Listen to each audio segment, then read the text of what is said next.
Greetings, everyone. Buck Business. Konnichiwa. I'm Kawaii Critic, and today we're here to review My Little Pony Season 7, Episode 13, The Perfect Pear.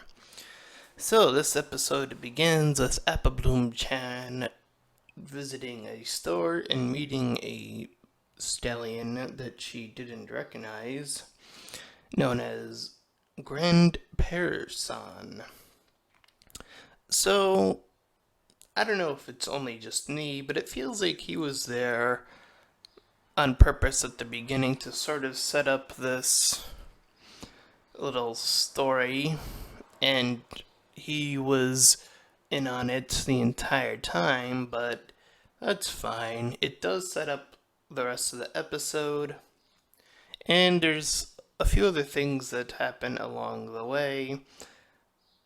Yes, just as an example, as soon as Apple Bloom returns, she brings that jam that was pear jam, and Applejack warns her that Granny Smith will have a fit after she goes to, as she says, wash up. So after that, they decide that they want to learn more about their parents. They know, I think all three of them know at this point, especially at the end, one of the ending lines. I think it's pretty safe to say that the parents are dead at this point in time. But we do get the flashback, and we do get these two characters, and the episode from this point forward is pretty sweet and genuinely one of the best moments for most people who have most likely have already seen this, but we are reviewing it according to the American release, so there is that. At any rate, yeah, most of this episode just revolves around flashbacks. So we see these two, and I believe their names are Buttercup-san and Brightmac-san.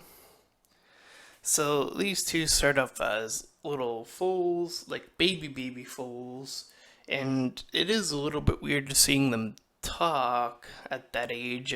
I would imagine they would have been. I think it would have made a bit more sense if they are like about Apple Bloom Chan size, but that little weird thing aside, the cuteness factor is so kawaii. So, yeah, we see them as little foals, and uh, we learn about them through this older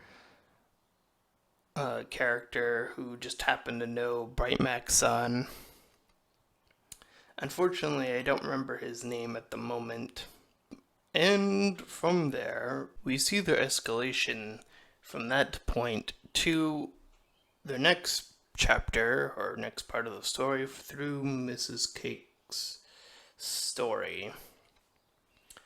So this one focuses a bit more on Buttercup and their relationship and how it's growing, and how their rivalry groups, the rest of their families they hate each other. So having them see each other is particularly tough.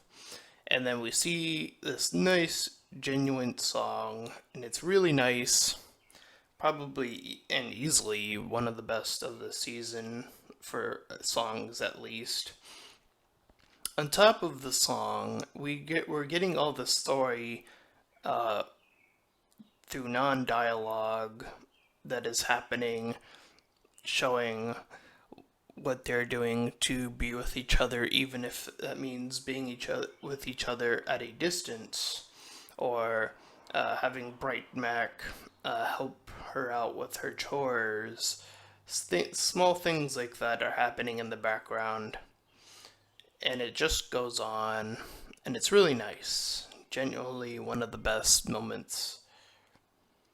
So we continue forward, and we get the last little bit from Mayor, where the two of them decide that the only way that they're going to be together is if they hold a secret marriage, only to be discovered by Grand Pear's son and Granny Smith's son.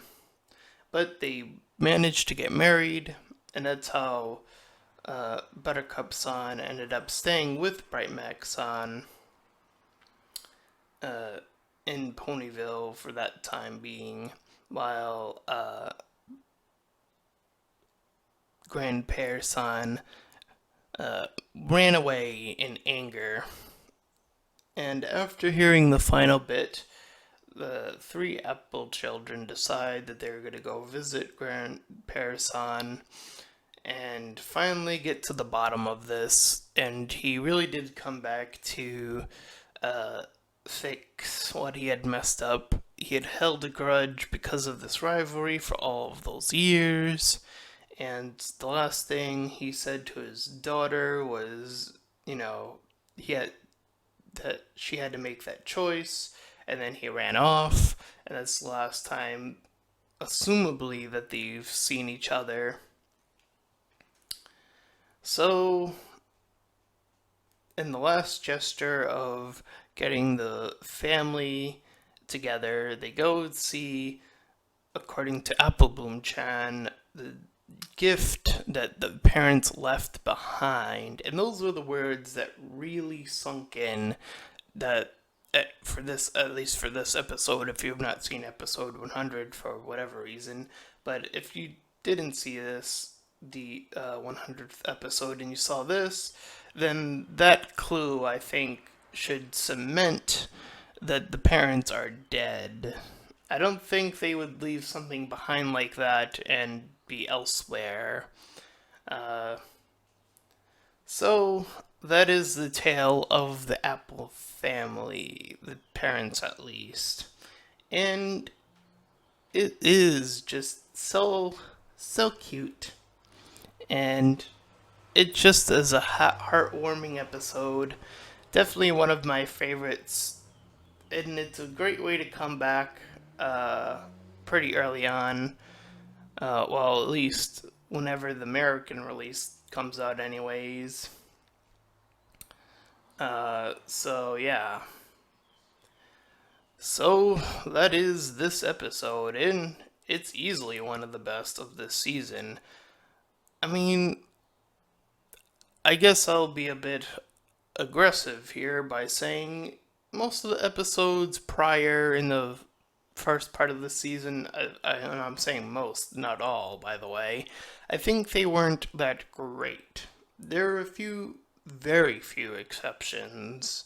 So seeing this definitely brought some life back into season 7, and only having seen like all the episodes we've seen so far, anyways, I think this one and like only two others, at least in my mind, stand out, but I can't think of the titles right now at the moment, so yes, there is that. Anyway, with that being said, I believe that is the end of this review. Stek tat ping tong tori! So, if you did like this review, please feel free to like, comment, and subscribe. And until next time, farewell everyone.